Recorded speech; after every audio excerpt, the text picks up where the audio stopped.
A partir dessa aula, vamos começar a falar dos animais. Para facilitar o estudo dos animais e para que se possa falar a seu respeito, foi necessário denominá-los e descrevê-los, reconhecendo suas semelhanças e diferenças. Daí ser necessário algum meio para agrupar os animais para estudo. Este é o objetivo da taxonomia ou zoologia sistemática. A taxonomia apresenta 3 divisões importantes. A descrição, na qual descreve as características mais importantes de cada grupo de animais. A classificação, arranjando os tipos de animais em uma hierarquia de grupos menores e maiores. E a nomenclatura, que é o procedimento de dar nomes aos tipos e grupos de animais a serem classificados. Sem um sistema reconhecido de nomenclatura, descrição e classificação animal, todos os estudos sobre animais seriam repletos de incertezas quanto ao tipo ou grupo de animais discutidos no momento. Muitos tipos de animais habitam agora a Terra, e muitos outros aqui viveram durante os tempos geológicos passados. Muitos grupos de animais terrestres e aquáticos já são bem estudados, porém, o nosso conhecimento de muitos grupos ainda é muito imperfeito. A primeira enumeração precisa de todos os animais conhecidos foi feita por Linneu em 1758 e incluía 4.236 tipos de animais diferentes. Em 1859, uma outra contagem contabilizou 129.370 animais. Em 1911, Pratt estimou que 522.400 espécies já tinham sido denominadas. O total hoje ultrapassa 1 milhão de espécies. Novas formas estão sendo ainda denominadas e pode haver atualmente vários milhões de tipos de animais viventes. Para certos grupos em regiões particulares, há dados mais precisos. Assim, na América do Norte, há mais de 850 espécies de mamíferos do Panamá para o norte. Ao norte do México, as espécies de aves compreendem 775, os répteis, pelo menos 240, e os anfíbios 160. A Califórnia contém 97 espécies de mamíferos, 461 de aves. 286 dessas aves só se reproduzem lá. 78 de répteis e 45 de anfíbios. O número de espécies de grupos animais ainda é incalculável. Não sabemos muito ainda sobre eles, mas estamos aqui para estudar um pouco daqueles que já conhecemos. A área da biologia que trata do estudo dos animais chama-se zoologia, onde zoon significa animal e logia, estudo, tratado. Então, é na zoologia que estaremos falando desses animais que classificaremos agora. Os animais são organismos eucariontes, ou seja, suas células apresentam carioteca. Esses animais são pluricelulares, apresentam mais de uma célula, em sua maioria são heterotróficos por ingestão, ou seja, eles ingerem os seus alimentos. Existem, porém, alguns animais que são heterotróficos por absorção, como é o caso da solitária, que vamos ver mais adiante. Apresentam como substância de reserva o glicogênio e gorduras. As suas células não apresentam parede celular e, predominantemente, apresentam reprodução sexuada, com seus gametas haploides.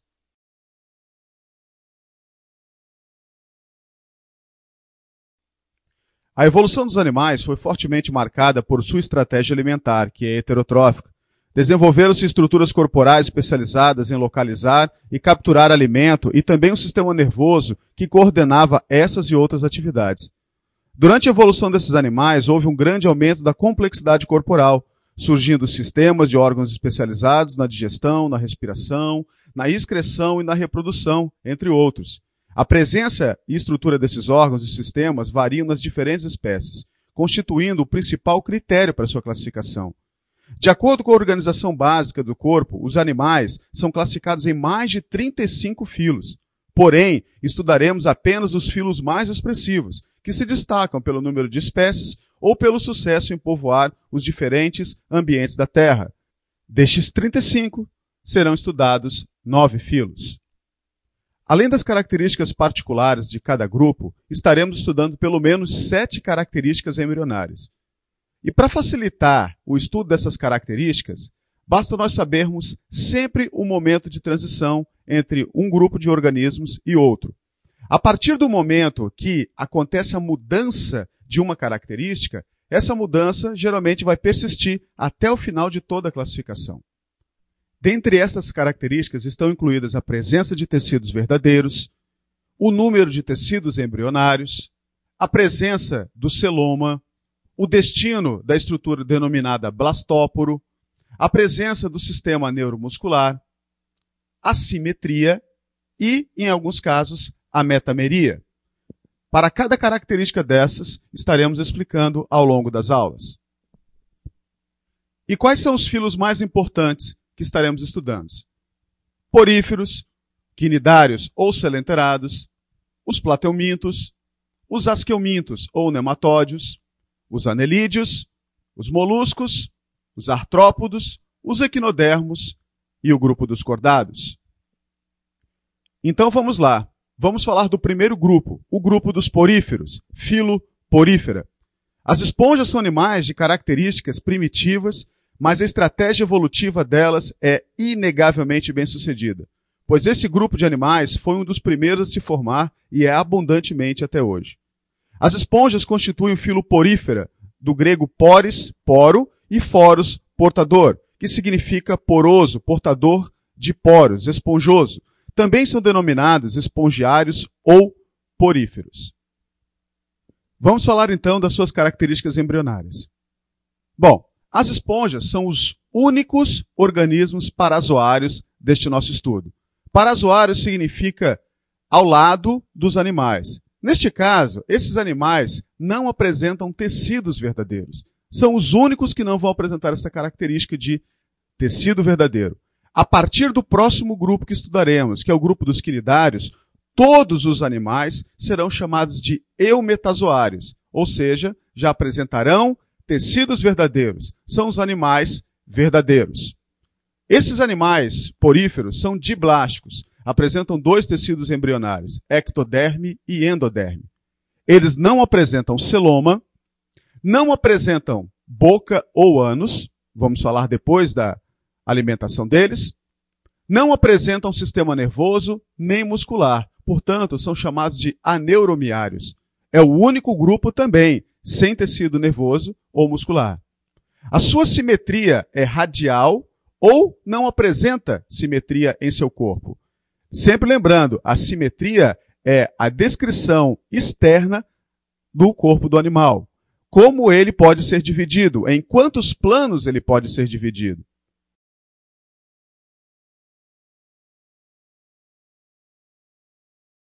A maioria dos animais apresenta simetria bilateral. O que significa isso? Só existe um plano de corte ao longo do corpo desses animais, ou seja, o sentido longitudinal. Existe apenas uma única maneira de dividirmos o corpo do animal e encontrarmos duas metades com características semelhantes. No grupo das esponjas isso não acontece. Ou elas não apresentam simetria, ou existe mais de um plano de corte, onde nós, ao dividirmos o corpo do animal, encontramos metades semelhantes. Os poríferos não apresentam metameria. O corpo deles não é dividido em segmentos que se repetem, como é o caso dos anelídeos, no caso dos artrópodos, que veremos mais adiante. As esponjas são animais pluricelulares inferiores, de aspecto semelhante ao de várias plantas. São portadores de poros, furos em seu corpo. São animais filtradores, exclusivamente aquáticos, sendo que a maioria é marinho. Espécies diferentes apresentam-se como crostas finas e chatas, em forma de vaso, ramificadas, globulares ou de forma variada, e variam de 1 milímetro até 2 metros de diâmetro. Muitas são coloridas, de cinzento ou pardo, e outras são brilhantemente vermelhas, alaranjadas, azuis, violáceas ou pretas. Com relação ainda ao seu habitat, elas podem aparecer em mares gelados até os tropicais, vivendo da linha da maré baixa até profundidades acima de 5.000 metros. E como também dissemos, algumas podem aparecer em água doce. Esses organismos podem ser isolados ou coloniais. Podem estar presos a um substrato, como rochas, conchas e outros objetos sólidos, ou ser ainda de vida livre. As esponjas apresentam pelo menos 4 grupos de células típicas. Os coanócitos, que são responsáveis pela digestão intracelular, pelo revestimento interno e pela circulação de água dentro do corpo do animal. Os pinacócitos servem para o revestimento externo. Os porócitos servem para o revestimento dos poros. E os amebócitos são os mais versáteis, participando do crescimento, de regeneração, de armazenamento, de transporte de alimentos, de remoção de produtos de excreção, produção de estruturas esqueléticas como espículas e espongina, além de originar as células reprodutivas. A estrutura do corpo das esponjas é bastante simples. Ela é formada por poros ou ósteos, que consistem nos locais de entrada de água em seu corpo. A cavidade central do corpo da esponja consiste no átrio ou espongiocele, e existe uma saída de água na parte superior da esponja, conhecida como ósculo. A parede do seu corpo é conhecida como mesênquima ou mesoílo. No desenho a seguir, temos todas as estruturas citadas anteriormente. As células, coanócitos, amebócitos, porócitos e pinacócitos, a estrutura do corpo, os poros, o átrio ou espongiocele e o ósculo, e a parede, mesênquima. Mostra-se nesse desenho ainda as estruturas esqueléticas, conhecidas como espículas, que estaremos vendo agora a seguir. Os poríferos são portadores de endoesqueleto. Este endoesqueleto é formado por alguns elementos esqueléticos, que podem ser orgânicos, como a espongina, que é uma proteína macia, ou elementos inorgânicos, como as espílicas silicosas, feitas a partir de sílica, de areia, ou espículas calcárias, feitas a partir de carbonato de cálcio. Os sistemas presentes nos poríferos são bastante simplificados. O sistema digestório não apresenta boca e nem ânus. Toda a digestão neste grupo de seres vivos é intracelular, feita a partir dos coanócitos. Então, grave, coanócitos, digestão intracelular em esponjas. O sistema circulatório, respiratório e excretor estão ausentes. Tudo é feito por difusão, uma troca direta entre o corpo do animal e a água que circunda o mesmo. O sistema nervoso é ausente, por isso eles são chamados de aneuromiários. Existem 3 tipos morfológicos, ou seja, 3 tipos de esponjas diferentes. O tipo ascon, sicon e leucon, que estaremos vendo agora. Quanto à estrutura corporal, as esponjas podem ser de 3 tipos, ascon, sicon e leucon. O tipo ascon tem parede fina, perfurada por poros que atinge diretamente o átrio. Este é completamente revestido por coanócitos. O tipo sicon possui uma parede um pouco mais espessa que o tipo ascon e apresenta canais forrados de coanócitos. Esses canais são chamados de radiais, que desembocam no átrio. O tipo mais complexo é o leucon, em que a parede da esponja é espessa e apresenta câmaras forradas também de coanócitos, as câmaras vibráteis, que se comunicam com o átrio através de finos canais. O filo porífero é dividido em 3 classes, de acordo com os elementos de sustentação esquelética presentes. A classe calcária reúne representantes com elementos esqueléticos denominados espículas, compostos de carbonato de cálcio, espículas calcárias. A classe hexatinélida reúne representantes com espículas compostas de sílica, de areia, espículas silicosas. E a classe Desmospongiae reúne representantes que tanto podem apresentar espículas silicosas como fibras de uma proteína chamada de espongina. Em algumas espécies, espículas silicosas e fibras de espongina estão presentes no mesmo animal. A reprodução das esponjas pode se dar de maneira assexuada e sexuada. Bom, de maneira assexuada pode acontecer o brotamento. Muitas esponjas se reproduzem por brotamento.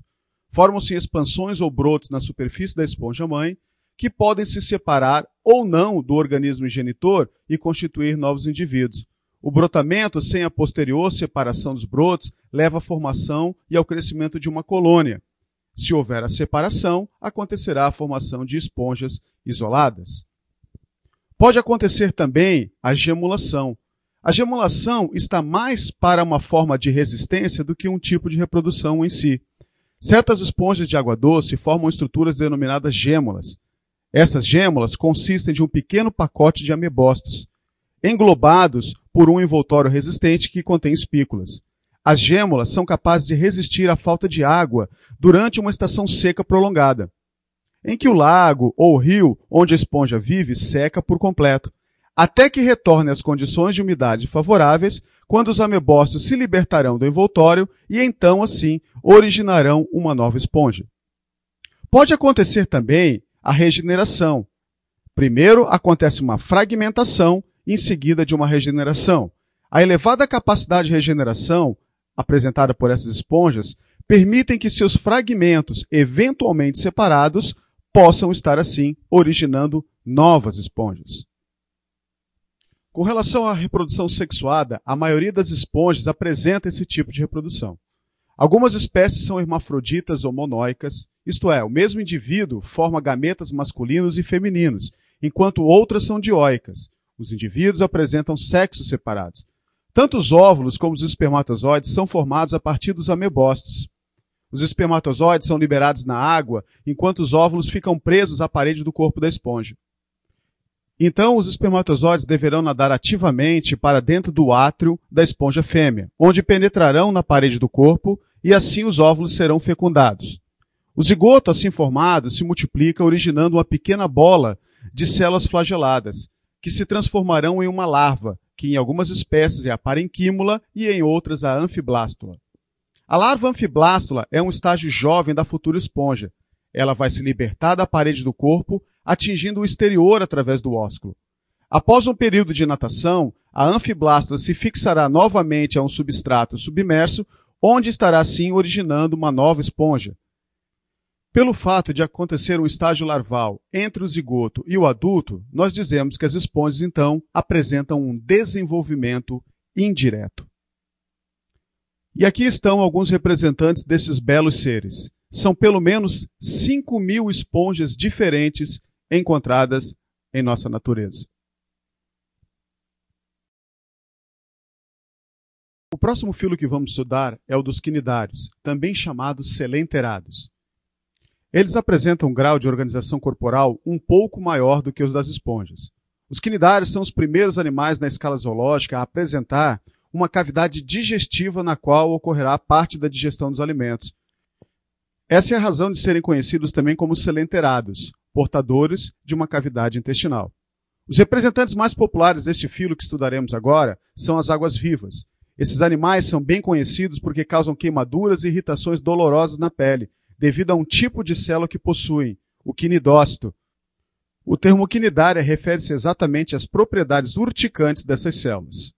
Falaremos então agora das características embrionárias deste grupo. Os primeiros animais, na nossa escala zoológica, a apresentarem tecidos verdadeiros são os quinidários. Por isso, eles são classificados como eumetazoários. A partir de agora, e até o último filo que estudaremos, todos os animais serão chamados de eumetazoários. Os quinidários também são diblásticos, apresentam apenas 2 tecidos embrionários, assim como as esponjas. Possuem apenas ectoderme e endoderme. Os quinidários também são animais acelomados, não apresentam o celoma, que é uma cavidade embrionária que posteriormente abrigará órgãos internos. Os quinidários são classificados como protostômios. O que significa isso? Ao se desenvolverem, os animais apresentam uma estrutura embrionária denominada gástrula, cuja abertura chama-se blastóporo. Este blastóporo dará origem à boca ou ao ânus. Se der origem à boca, os animais são chamados de protostômios. Se der origem ao ânus, os animais são chamados de deuterostômios. Neste caso, os quinidários são protostômios. Os quinidários são os primeiros animais neuromiários na escala zoológica. São os primeiros a apresentar um sistema nervoso, porém, esse sistema nervoso é difuso, ou seja, não é centralizado, como veremos nos outros animais. Eles apresentam simetria radial ou assimetria, assim como os poríferos. E também não apresentam metameria, ou seja, o corpo dividido em segmentos. A principal característica que define o grupo dos quinidários é a presença de células urticantes, chamadas de quinidócitos ou quinidoblastos. Esses quinidócitos apresentam como funções defesa e captura de alimentos. Estes quinidócitos estão distribuídos por toda a epiderme do quinidário, concentrando-se nos tentáculos e ao redor da boca do animal. O quinidócito é uma célula que forma em seu interior uma cápsula ovoide, um nematocisto, que contém um líquido tóxico que é mantido sob pressão. O nematocisto se prolonga por um longo tubo, um filamento urticante, que fica invertido sobre si mesmo e enrolado no interior do nematocisto. Na região do quinidócito voltada para o exterior, existe uma expansão em forma de dente, o quinidocílio, que se comporta como se fosse um gatilho, capaz de disparar o nematocisto ao menor toque. Ao ser tocado, o quinidocílio dispara o nematocisto. O filamento urticante se everte rapidamente, liberando o líquido tóxico, através de poros ou por sua extremidade livre. Em certos nematocistos, o filamento urticante possui também uma série de espinhos, que se eriçam à medida que ele se everte na cápsula. Uma vez descarregado, o quinidócito se degenera. Então, novos quinidócitos estão constantemente sendo produzidos a partir da diferenciação das células de seus tecidos. Esses animais podem viver de maneira isolada ou formarem colônias.